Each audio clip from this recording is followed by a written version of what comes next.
What's going on, everybody? I am Will Ortner. This is Seahawks Today. And unfortunately, after a great win for the Seahawks, I do have a trio of stories that are going to lead to bad news for the Seahawks. Now, I am going to finish the show off with some good news, so it's not going to be all doom and gloom here on Seahawks Today. But there are three big stories for the Seahawks that really are not going to go the way of Seattle. Before we get into any of them, though, help us reel in Dolphins today. Remember, when we first started showing this graphic, we were 3,000 subscribers behind the Miami Dolphins channel here. We are catching up. Right now, we're within 1,200 subscribers. Help us out. Come on in. Subscribe to the channel. If you have a friend that loves the Seattle Seahawks and they're not subscribed, make sure they hit that sub button. We got daily Seahawks content coming out for you that you simply do not want to miss. Okay, so the first bad news story kind of came as a bit of a surprise to all of us here on Seahawks Today. Derrick Hall was suspended by the NFL for an unnecessary roughness act that happened on Thursday night's game. So this is the latest release from the National Football League. Essentially, they are saying during the first quarter, Hall stepped on the leg of Rams guard Kevin Dotson at the end of the play. Remember, Kevin Dotson ended up getting hurt and did not come back into this game. So they're essentially saying that the unnecessary roughness and unsportsmanlike conduct act happened right there. Hall would be suspended for one game only, so he would miss the Carolina Panthers game, would be able to come back for the 49ers game. But hopefully, after this tweet from Adam Schefter, Derrick Hall wins his appeal. He is appealing the suspension. If you've seen the video, I don't really know what I feel, right? Like, I've seen it. Doesn't look great, but I can also see what some of the people are saying where it's like, Derrick Hall didn't mean to step on him. His leg kind of got caught. It's one of those he said, she said type of deals. Now, if Derrick Hall ends up getting suspended for the Seahawks, what are they going to lose? They're going to lose basically that backup rotational guy at that outside linebacker position. Right now, the Seahawks kind of rifle through four guys there. One of them being Derick Hall, the other being Boye Mafe as the two backups. Obviously, the two starters are DeMarcus Lawrence and Uchenna Nwosu. Hall would be a big loss for the Seahawks because you lose a depth piece there. You also lose a player who, while his numbers are not going to jump off the page to you, he has done a great job this year, Hall that is, of getting pressure on opposing teams. He gives DeMarcus Lawrence an opportunity to go and catch his breath. We've really only seen four guys get real run in those edge spots. So if you're down to three, that could be a big deal. This Panthers team, they're no slouch, and they're going to be fighting for everything that they can to get into the playoffs. Their playoff chances, they're still out there. So not having one of those guys could be a big deal. We saw what happened against the Tampa Bay Buccaneers when DeMarcus Lawrence wasn't able to go. You had Derick Hall out there. Well, Derick Hall gets hurt in the middle of that game. Now you got no one on that edge spot, and it clearly was a big issue for Seattle. So hopefully Hall is able to win that appeal, but we'll see so far. All right, I do have to look back a little bit because, well, shoot, I just love that Thursday night performance. Have you been able to move on from that crazy Thursday night football game yet? Are you still basking in the glow of beating those you-know-whats from down south?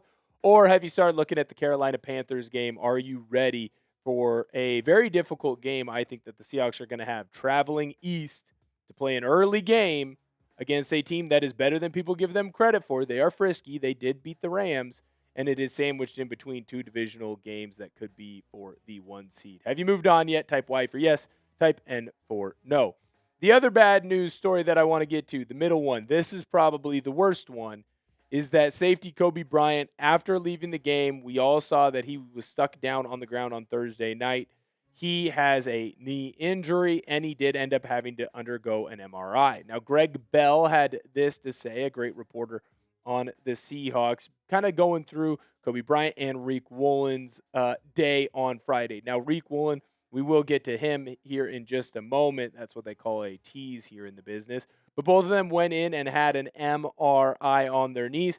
It does look like, though, there is going to be some good news for Coby and for Riq Woolen. It does look like there is a potential for both of them to maybe return sooner than some might expect. Now, Bryant is going to miss some time. It doesn't look like the injury is going to be season ending. There's the good news. The bad news is I don't know that he's going to be able to go for this Panthers game. It doesn't sound like he's going to be able to go necessarily for the 49ers game either. That means Seattle's going to be without their starting free safety, and Coby Bryant has been very good this year. He's one of your top guys in interceptions. He's been flying around making plays all year long. It would be a gigantic loss. It does look like Seattle will go with Ty Okudah as the backup. Now, Okudah has played a lot this year, which does bring me some solace because Julian Love missed so much time. Ty Okudah had to come in and make some big plays. He was great for Seattle. One of the top tackle guys on the team. He's been great in coverage as well. Now, it is a step down or a step back from what Coby Bryant has been and what Coby Bryant can be. But on the bright side, at least you do know that you have a capable backup. I will keep my fingers crossed, though, that Coby is able to get back by the Seahawks' first playoff game because, well, we're in the playoffs, and that's pretty darn good, pretty darn exciting. I got a little bit more to tell you about. I got one more bad news story, and I do have one good news story to get you on your way. But before I do, I need to let you know about the fine sponsors of this episode of Seahawks Today. That is our good friends over at Rocket Money. Most of us know we should take control of our finances, but it's hard to know where to start. Rocket Money gives you the clarity and confidence to take the first step, helping you cut wasteful spending and take meaningful action towards your financial goals. Rocket Money is a personal finance app that helps find and cancel your unwanted subscriptions, monitors your spending, and helps lower your bills so you can grow your savings. Rocket Money will even try to negotiate lower bills for you. The app automatically scans your bills to find opportunities to save and then goes to work to get you better deals. They'll even talk to customer service so you don't have to. Rocket Money has saved users over $2.5 billion, including over $880 million in canceled subscriptions alone. Their 10 million members save up to $740 a year when they use all of the app's premium features. Cancel your unwanted subscriptions and reach your financial goals faster with Rocket Money. Go to rocketmoney.com/SeahawksChat today. That's rocketmoney.com/SeahawksChat. rocketmoney.com/SeahawksChat. All right. Our bad news number 3 here is Riq Woolen was also injured on Thursday night, and, well, his is a knee injury as well. I think there was a lot of hate early on. I might have been a part of some of those issues for Riq Woolen, but he has clearly stepped up and played a lot better for the Seattle Seahawks this season. Now, his tackling numbers are never going to be high. We all know that Riq Woolen doesn't, well, really love to be physical. He doesn't love to make tackles. I don't care about that as a corner because I want a lot of pass breakups. I want a lot of balls getting knocked down. I want locked on coverage, and Riq Woolen has done a great job of that. Riq Woolen has really stepped up from his early season woes to a player that is clearly our cornerback number 2. I think we all saw it when they tried to put Josh Jobe on Puka Nacua. It just didn't work out in that last matchup. Riq Woolen is the tall, long, lanky speedster that you have on that corner position that can match up with some of the bigger wide receivers in the National Football League. Now, it does look like he is going to be fine sooner than Coby Bryant. What do I mean by that?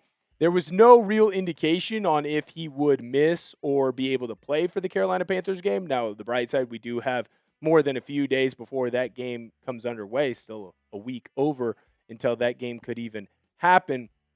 But I think it is important to say, and I think it is important to mention that if the Seahawks lose Woolen, even if it is just for one game, that could be a big deal. Ted McMillan is a great wide receiver for the Carolina Panthers. Long, tall, can go up and high point the ball. That's a game that you'd want Riq Woolen for. You want Riq Woolen back as soon as possible. Are you nervous? We just went through a couple of injuries for the Seahawks. Again, in that secondary, Seahawks secondary cannot stay healthy this year. These Seahawks injuries should concern you. Type A for agree, type D for disagree. Tell you right now, they definitely concern me. All right. I told you I'd leave you with some good news. I'm going to leave you with some good news. Nick Emmanwori has already cleared concussion protocol. We saw him leave the game against the Rams, and there was a worry, like, how long is he going to be out? He's become a top player for the Seahawks, and because of the things that he's able to do, he is a special player, and he allows the Seahawks defense to do special things. So far in the 2025 season, he is top 5 in tackles for you. He's actually top 10 in sack getters for you. He's got an interception on the year. Probably should have 3 or 4 if he didn't have Butterfingers. He's making big tackles in the backfield for a loss. He's knocking balls down in pass breakup. He is the rookie defensive player of the year in my eyes. So if the Seahawks were going to lose him and he was going to miss any significant time, that would have been a major problem for Seattle. But hey, it's okay. You know why? Because he cleared concussion protocol, and I think he will be back for the Seattle Seahawks. So there's your good news after 3 bad news stories. Make sure that you come on in and subscribe to the channel. Help us out. We're trying to grow this thing day by day. We are going to be here for you every single day, putting out videos while the Seahawks go on their run to potentially win the NFC, potentially be a title winner. Make sure you subscribe to the channel, and until next time, I'll see you guys later.